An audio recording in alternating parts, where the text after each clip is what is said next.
Osteotomie intertrochantérienne pour redresser l'axe du col du fémur pour que le... C'est qu'on a mis un clou. Voilà, un clou et une plaque très imposante aussi. Et grosse rééducation. Il y a eu une rééducation, mais pas tout de suite, parce que... Vous avez marché quand même pendant 2 ans avec des cannes, non? C'est pas ça?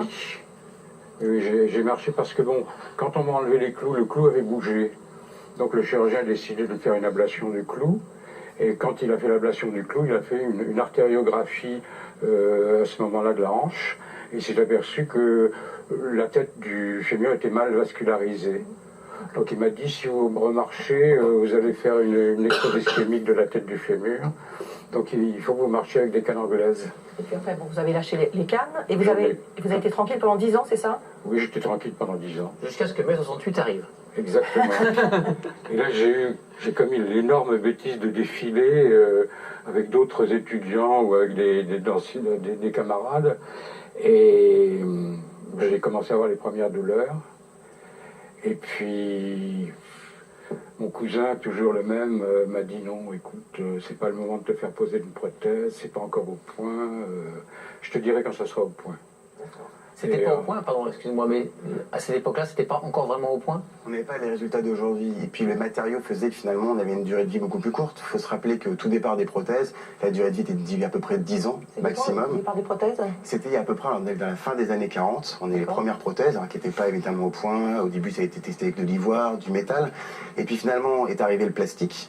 Qui a permis de donner une amélioration dans ces prothèses, avec le problème, c'est tout simplement une usure. C'est-à-dire que le métal qui frotte contre du plastique, ici par exemple, on a l'exemple, et bien à force de frotter, on va perdre 0,1 mm à peu près par an, et ce qui fait qu'à 10 ans, on perd 1 cm. Ce qui fait que cette prothèse, eh bien, elle va entraîner des douleurs et puis des risques de luxation. La deuxième chose, c'est que les infections aussi n'étaient pas de la même façon. C'est-à-dire qu'on a un taux d'infection qui est très important, qui s'est réduit aujourd'hui. Donc on avait du mal à proposer ces prothèses, en particulier aux patients qui sont jeunes et qui vont nécessiter en 10 ans des reprises itératives tous les 10 ans. Ce qui a changé heureusement aujourd'hui. Alors Lucien a bien fait d'attendre 1985 pour sa pose de prothèse. On va y revenir. On va y revenir. Mais là, on a la question de, je ne sais pas si c'est un homme ou une femme, qui a 62 ans. On doit lui poser une prothèse de genou bientôt. Elle a peur de perdre en mobilité et en souplesse. Il demande si les prothèses actuelles sont performantes. Alors déjà, aujourd'hui, combien de temps elles durent? Et est-ce qu'effectivement, il risque de perdre en mobilité et en souplesse? Alors pour la durée aujourd'hui, on pense qu'une prothèse de genou dure au moins 15 ans. C'est à peu près l'évolution d'aujourd'hui. C'est des prothèses qui, évidemment, le problème va dépendre de l'utilisation d'une prothèse. Quand un sujet est âgé et qui va l'utiliser très peu, c'est-à-dire qu'il va faire uniquement les déplacements pour aller acheter son pain. Et 62 ans, là... À 62 ans, il va utiliser de façon beaucoup plus importante. C'est d'ailleurs pour ça que, autant les prothèses de hanche, on va les poser même jeunes, les prothèses de genoux, on attend le dernier moment. C'est-à-dire une douleur qui est handicapante et qui n'est pas calmée par un traitement médical bien conduit. Et pourquoi on mobilise autant sa hanche que son genou, non? On la mobilise beaucoup. Le problème, c'est que la durée de vie d'une prothèse de hanche est aujourd'hui beaucoup plus longue. On pense qu'une prothèse de hanche peut tenir, on a vu les dernières études, qu'on a 7 à 8 patients sur 10 qui, au-delà de 25 ans, ont une prothèse qui fonctionne. Le genou, c'est différent. Les reprises, elles sont compliquées. Elles nécessitent d'enlever un peu d'os et des résultats qui sont moins performants. Et donc, un patient qui va l'utiliser beaucoup, et bien un risque d'usure beaucoup plus importante, comme une voiture. On la laisse au garage. Elle va durer des années. On l'utilise tous les jours. Elle dure moins longtemps. Pour la mobilité, le but de la prothèse est de supprimer l'ensemble de la raideur qui est induite tout simplement par une formation d'os due à l'arthrose. On peut avoir des mobilités qui vont jusqu'à 110, 120 degrés. En France, on ne cherche pas forcément à avoir des prothèses qui font de l'hyperflexion, puisque 130 degrés, ce n'est pas un mouvement qu'on fait dans la vie quotidienne. Mais le but, évidemment, est de récupérer une complète mobilité. C'est un des cahiers de charge, c'est une des obligations de la prothèse, c'est l'indolence et la mobilité. Vous pouvez nous montrer sur le plaquette ce que ça veut dire 70 à 120 degrés? Alors, 70 degrés, c'est à peu près ça. C'est-à-dire que c'est pas énorme. On sait que pour une vie aujourd'hui, pour la vie quotidienne, pour monter des descendre des escaliers, il faut obtenir à peu près 95 degrés au minimum. Donc forcément, c'est là la différence. La deuxième chose, c'est que ces prothèses-là, en fait, sont des prothèses qui remplacent les 3 compartiments abîmés et qui vont permettre d'avoir un glissement dans tous ces compartiments et de donner à la fois une mobilité, mais aussi une stabilité, puisqu'un genou qui va se balader, qui va bouger lorsqu'on marche, est douloureux et peut entraîner un certain nombre de complications. Je veux savoir si les prothèses en céramique sont plus résistantes que celles en titane. Alors, c'est pas la même chose. En fait, dans les prothèses, notamment, on parle des prothèses de hanche.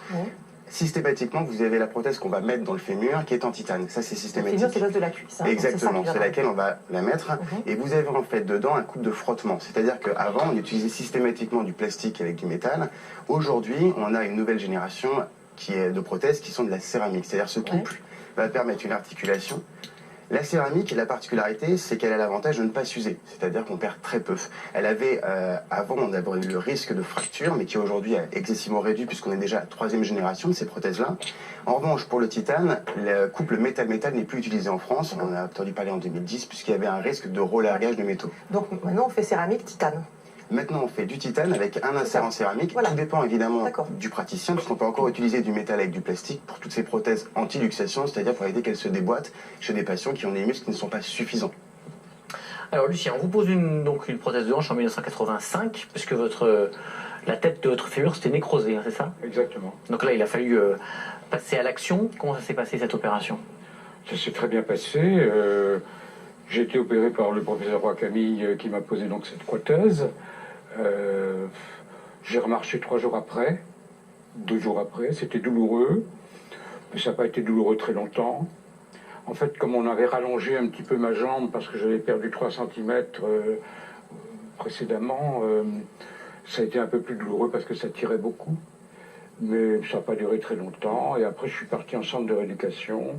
Je suis resté 1 mois et puis j'ai recommencé à travailler, à conduire ma voiture. Et vous avez retrouvé une mobilité que vous n'aviez pas depuis très longtemps? J'avais perdu beaucoup en mobilité. J'avais à peu près 30 degrés de flexion sur la hanche. Et après l'opération de la pose de prothèse, j'ai dû avoir à peu près 80-85 degrés de flexion. Ce qui était quand même pas mal. Et avec ça, vous avez été tranquille, presque 20 ans? 18 ans. 18 ans, jusqu'à ce qu'à nouveau vous ayez mal. J'avais mal parce que, bon, sur les têtes de prothèses de l'époque, on mettait un revêtement en polyéthylène pour faciliter la friction. Oui, exactement. Et puis c'est un matériau qui finit par s'user, par s'effriter. Et les particules, quand elles sont dans l'articulation, elles provoquent des inflammations, des douleurs. C'est comme ça que j'ai commencé à ressentir des douleurs. D'accord. Ginette nous dit qu'elle a une prothèse de hanche à droite suite à de l'arthrose et qu'elle a des douleurs atroces uniquement la nuit. Est-ce que c'est une infection? On va répondre à la question dans quelques instants. On va d'abord regarder comment on procède lorsqu'il y a une douleur comme ça qui n'est pas normale, qui est suite à un accident domestique.